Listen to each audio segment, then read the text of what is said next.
Yo, what's good YouTube, man? It's Gary with the Fan TV, man. Back at another video. Like the content of this video, go smash that like button. Like the content of this channel, go always subscribe, man. Look, so let's talk about the injury report, and then I'm going to talk about how I don't know. Lamar Jackson is still a very like weirdly covered quarterback in like terms of how some of the national media talks about it, right? But first, injury report, right? All right, so since the Ravens play on Monday night, today is the first day the Ravens have to report the injuries. Instead of it to, usually on Thursday, it's the second day. Usually you get you something on Wednesday, but today, with the Ravens, like I said, playing on Monday night, you only get the 1 day so far. So Malik Harrison, Deontay Hardy, DNP, Brent Urban, DNP with the illness, so hopefully Brent Urban to be back.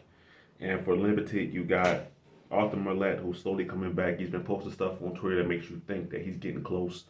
Broderick Washington, who missed last week, and Rasheen Ali is limited as well, who has been playing the last couple of weeks, I believe, on special teams, right? So that's the injury report right there. When I look at it, the Ravens could use a guy like Arthur Millette in the slot. His tenacity, his ability to blitz is something I think the Ravens have missed. Those perfectly timed kind of slot blitzes. And then as far as Deontay Hardy, if we're being honest about Deontay Hardy, I'm kind of over the whole thing, right? I would love to see the Ravens put Tyler Wallace back there, let him return the kicks, or somebody else return the kicks out. Let Rasheen Ali do it.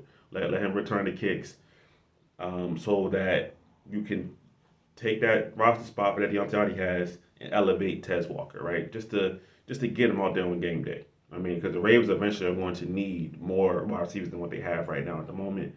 And Tez Walker was brought in to have a very certain skill set that the Ravens are still lacking that downfield kind of presence, right? So I would love to see that happen. And also because the simple fact, for what Deontay Hardy was brought here for, it's not like he's really game changing in that aspect, right? So we got to be honest about that. So that's just how I feel. I doubt the Ravens will really do that. Tez Walker had a slow summer. I don't really expect to see him much, if at all, this year. You know what I mean? But hopefully that changes. I don't know. Okay.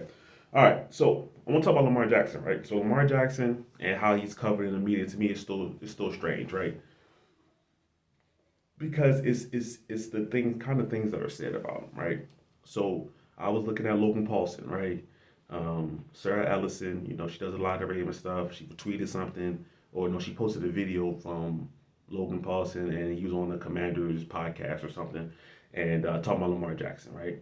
And he made the comment about like, yeah, I wouldn't have known this, without being at the game, but like, seeing Lamar Jackson at the line of scrimmage, he just completely in control of everything. When we were in man coverage, he made checks to get out of there, get him to the right play. Made the right play at the line, get the Ravens in the right to run calls and pass calls, and he identified the zone and things like that, right? And all of this sounds good, right? But it's the fact that Lamar Jackson's in year 7. He's won 2 MVPs, and we have people saying that I didn't know Lamar Jackson was capable of doing that. That's always strange to me. I didn't know Lamar Jackson was capable of identifying man, identifying zone, identifying blitzers, getting his team to the right play call and executing. You didn't think a 2-time MVP was capable of that without seeing it in person live.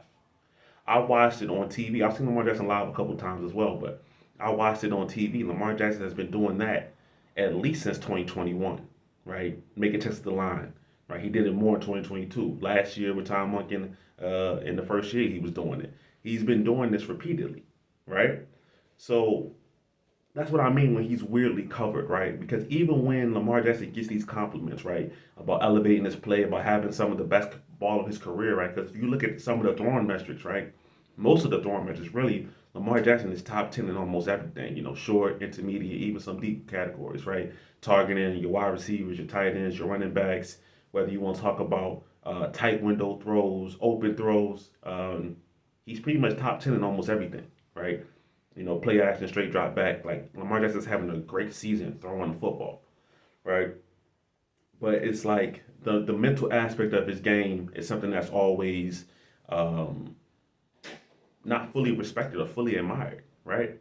And to me, and it's not really just about Logan Paulson right there. He has his opinion. Maybe this is the first time he's really paid attention to Lamar Jackson. I find that hard to believe. Lamar Jackson's been in the league for 7 years, but maybe this is the first time since he's playing against the Commanders that he's really focused in and locked in on what Lamar Jackson is doing out there, right? So I'll give him the benefit of the doubt in that sense, right? But Lamar Jackson has been doing this for a long time, right? Whether it's been throwing the ball accurately, whether it's been making the right reads, making the right checks, making identifying what the defense is in, and having full and complete control of the line of scrimmage, right? There was a time where Greg Roman, yes, even John Harbaugh admitted that Greg Roman didn't give Lamar the ability to change the plays in the line of scrimmage, right? And that was part of Lamar Jackson's frustration because it felt like he was being held back, and he was, because we can see that now. Well, we could see it then too, but that he had a lot more to give, right? That he could do a lot more in whatever offense was presented to him, right? This Tom Monkey offense that he's in right now kind of gives it the blend of you get Lamar Jackson on those running QB things because he's a dynamic athlete. You don't ever want to take that out of this game, but you allow him to play true traditional drop back quarterback, right? And that's something that he's been doing since college. Like, it's the thing that we always have to bring up is that Lamar Jackson has been running pro style offense at Louisville. He was playing for Bobby Petrino. Bobby Petrino didn't run bubblegum college offense. He ran a pro style system, right? Coming into that draft, Lamar Jackson, honestly, was probably the most pro ready quarterback just because of the system he played in. But because of the fact that he could rush for 1,000+ yards, he didn't get viewed that way, right?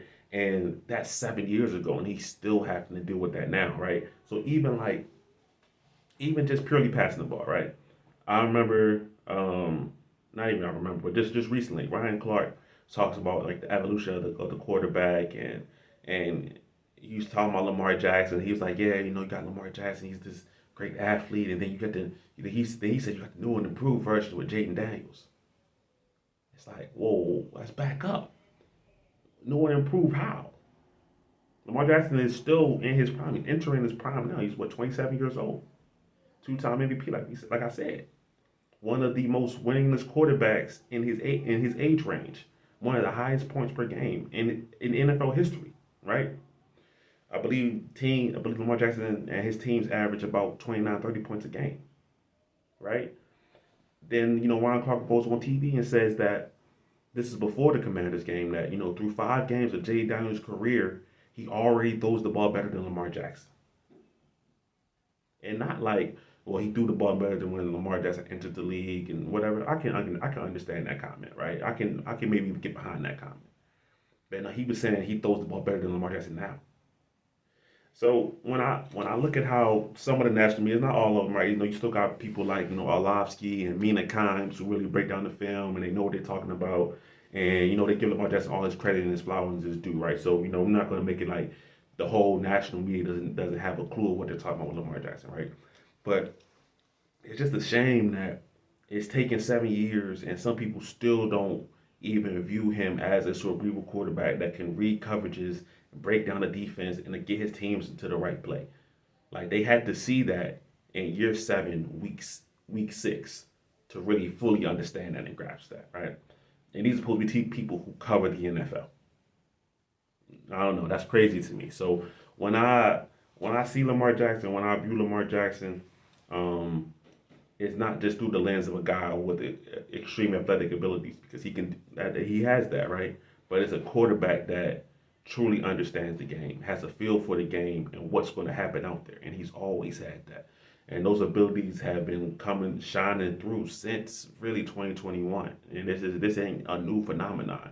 Lamar Jackson is one of the few quarterbacks where he'll do something that people act like it's the first time he's done it. I mean, Chase Daniels, I remember he said that when the Ravens won the game versus the Bengals, that was a shootout 41-38.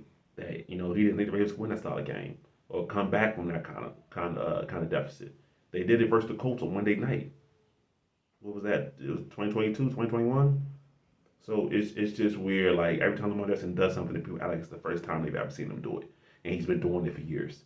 But the only way to really get that respect is, hey, to win a championship, win the Super Bowl, then the accolades that you do have will be champion, and everybody will recognize completely the greatness of what Lamar Jackson is and what he continues to be. But that's my thoughts on it, man. Give me your thoughts in the comments. It's Gabriel. This is Fan TV. I'm out.